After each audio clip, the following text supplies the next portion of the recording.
બેસી જાઓ. આજે ગુરુડો સ્વામી જીનાલય ગાડલિયા પાર્શ્વનાથ પરમાત્માના નજદીકની અંદર સાનિધ્યની અંદર જ્યારે શ્રી વાસુ પૂજ્ય સ્વામી ભગવંતનું જીનાલય નિર્માણ પામી ચૂક્યું છે ત્યારે આજથી 5 વર્ષ પૂર્વે માંડલવાસીઓએ દાદાને આપેલો કોલ કે જલ્દીથી જલ્દી વહેલામાં વહેલી તકે દાદા આપને આપના નિજ ગર્ભગૃહની અંદર અમે પધરાવશો અને આવી એક ભાવનાઓની સાથે જ્યારે ગાદીનસીન કરવાના હૃદયના ભાવો જ્યારે તમે સૌ ભાવ્યા છે ત્યારે આજના દિવસે વાસુ પૂજ્ય સ્વામી પરમાત્માનો આજે ગર્ભગૃહ પ્રવેશનો પ્રસંગ અને એ પ્રવેશના પ્રસંગની સાથે જ્યાં સુધી પ્રતિષ્ઠા ન થાય ત્યાં સુધી જલ પ્રતિષ્ઠિત કહેવાય. શું કહેવાય?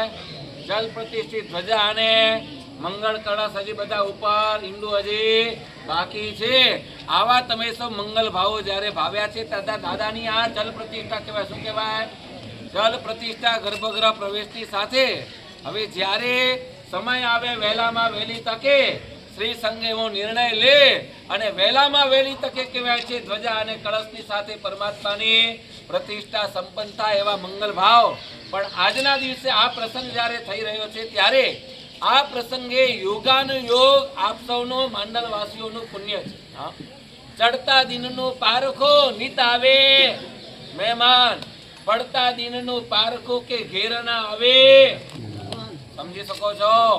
આજે ચડિયાતો દિવસ છે માંડલસી સંઘને માટે કે આજે આ વિરલ પ્રસંગે, આ યાદગાર પ્રસંગે આપ સૌના જીવનની અંદર આ વિરલ પ્રસંગ જ્યારે ઉજવવા માટે તમે કટિબદ્ધ બન્યા ત્યારે આ જીવન આંબિલ તપના ભીષ્મ પ્રતિજ્ઞા લેનારા એવા પૂજ્યપાદ વિજય આચાર્ય ભગવાન શ્રી હેમ વલ્લભ સુરેશ્વરજી મહારાજા, તેમના ગુરુ એવા એમ ગુરુ કહીએ તો ગુરુ અને વડીલ કહીએ તો વડીલ હિમાંશુ સુરેશ્વરજી મહારાજા સાહેબ. વાસણામાં પેલું દેરાસર છે ને અષ્ટાપદનું, નરરત્ન અને હિમાંશુ ધર્મરક્ષિત એ જીનાલયના પ્રણેતા એવા આચાર્ય ભગવાન હિમાંશુ સુરી મહારાજ ઉંમર લાયક થયા એટલે પન્યાસ પ્રવર ચંદ્રશેખર વિજયજી મહારાજે પોતાની ઉદારતા જેમ જંબુ વિજયજી મહારાજ માટે તે સમયે અરે 2 મિનિટ પ્રભુ.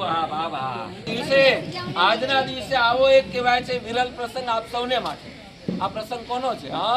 આ પ્રસંગ માત્ર દાદાને તો વિરાજમાન કર્યા પણ આપણા હૃદયની અંદર મૈત્ર્યાદી ભાવનો જ્યાં સુધી કહેવાય છે પ્રવેશ ન થાય ત્યાં સુધી હૃદયમાં કદી પ્રતિષ્ઠા સાહેબ થાય કે ન થાય?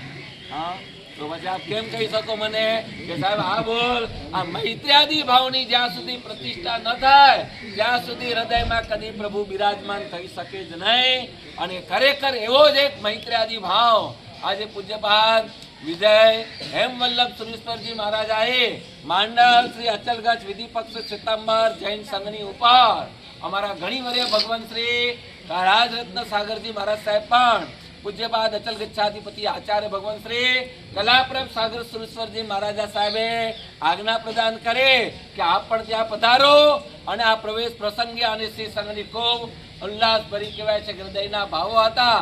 તો સાહેબજી પણ અહીં પધાર્યા અને એ સમય દરમિયાન આવા એક કહેવાય છે પરમાત્માનો પ્રવેશ પ્રસંગે આવા વિરલ વિભૂતિ આંબિલ તપના તપસ્વી જે દ્વારિકા નગરીને બાળવા માટે શક્તિમાન દેવ નહીં ત્યારે કહેવાય છે શક્તિ કોણે? આ આંબિલ તપનો પ્રભાવ હતો.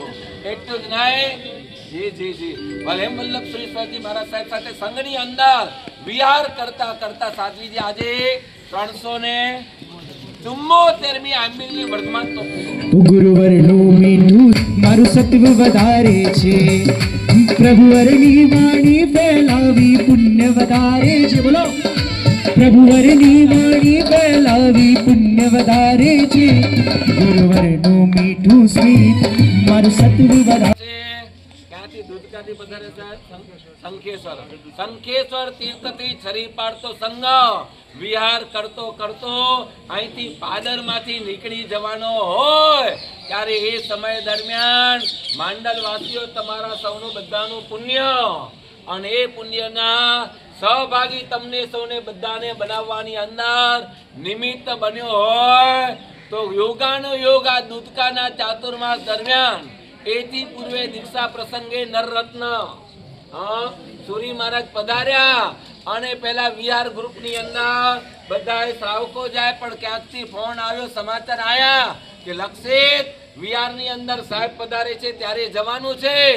અને એ લક્ષિત તે સમયે નરવાન નરરત્ન સૂર્યાને હેમવલ્લભ સુરી મહારાજનો ભેટો, અને ભેટાના દ્રશ્યને જોતા જોતા જ એ સમય દરમિયાન સેવામાં લાગી ગયેલો એ છોકરો સેવા કરતા કરતા દુષ્કાનો ચાતુર્માસ 4 મહિનાનો એમાં જોડાતો રહ્યો. અને આ સંઘની વાત ખબર પડે કે ગામના પાદરમાંથી સંઘ જવાનો છે. અને ખરેખર સતીશભાઈ ઉભરો, હા જી જી, આ દસારા ગામ પાદર કહેવાય. હા ઉપરિયાણાથી ત્યાંથી સંઘ જ્યારે નીકળી જવાનો હોય ત્યારે સંઘનો આખા રૂટને ફેરવી નાખનાર હોય. ક્યારે શક્ય બને? ગુરુની આજ્ઞા વગર શક્ય ન બને. હા, અને ગુરુ પાસે હવે પહોંચવું હોય તો ક્યાં જવું પડે તમારે? કોની પાસે? ગુરુદેવ પાસે પહોંચવું હોય તો ગુરુના શિષ્ય જેવો કહેવાય છે.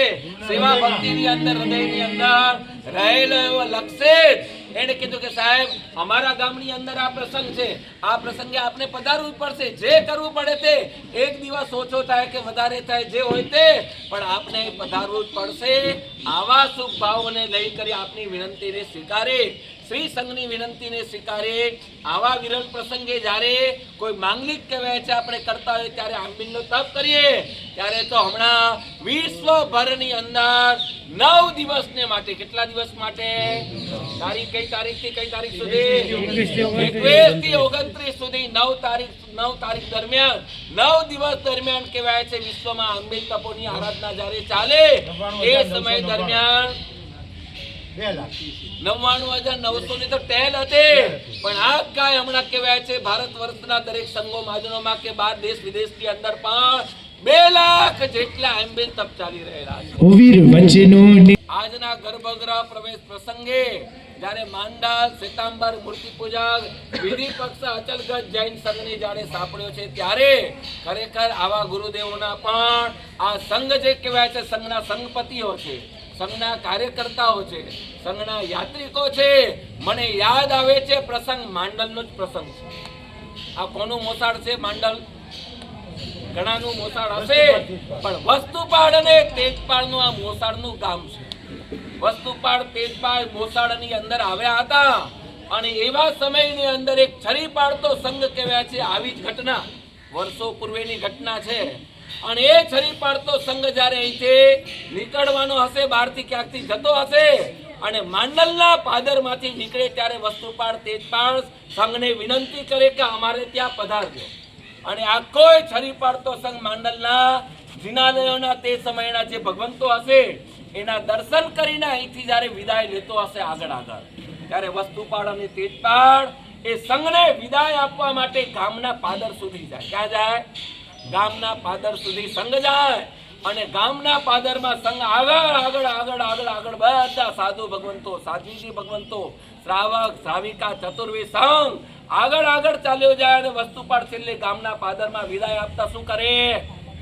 હાથ જોડીને માત્ર ને માત્ર આમ ઉભા રહે. આખો સંઘ પસાર થઈ ગયો તો એ વસ્તુપાડ આમને આમ આંખ બંધ કરે, વળી થોડીક વાર દૂર સુધી જુએ, અને કહેવાય છે હાથ જોડતા જોડતા જ્યાં સુધી સંઘના યાત્રિકોની ધૂળની ડમરી ઉડતી હતી, ક્યાં સુધી ભાવિક યાત્રિકો બધા જતા હોય ને, અને એ પગે ચાલતા ચાલતા યાત્રિકોની ધૂળની ડમરી જ્યાં સુધી દેખાય ત્યાં સુધી કહેવાય છે સંઘને વંદન કરતા રહ્યા. એવો આજે કહેવાય છે છરી પાડતો સંઘ આપણા શ્રી સંઘના આંગણે, માંડલ સંઘના આંગણે જ્યારે પધારે છે, ત્યારે ખરેખર આચાર્ય ભગવત વિજય હેમવલ્લભ સુરેશ્વરજી મહારાજા આજે ગિરનાર જો જાગૃત થયેલો હોય, સમજો છો, જાગૃત જ હતા દાદા તો, પણ દાદા જાગૃત હોય પણ દાદાના ભક્તો જાગૃત ન હોય તો ન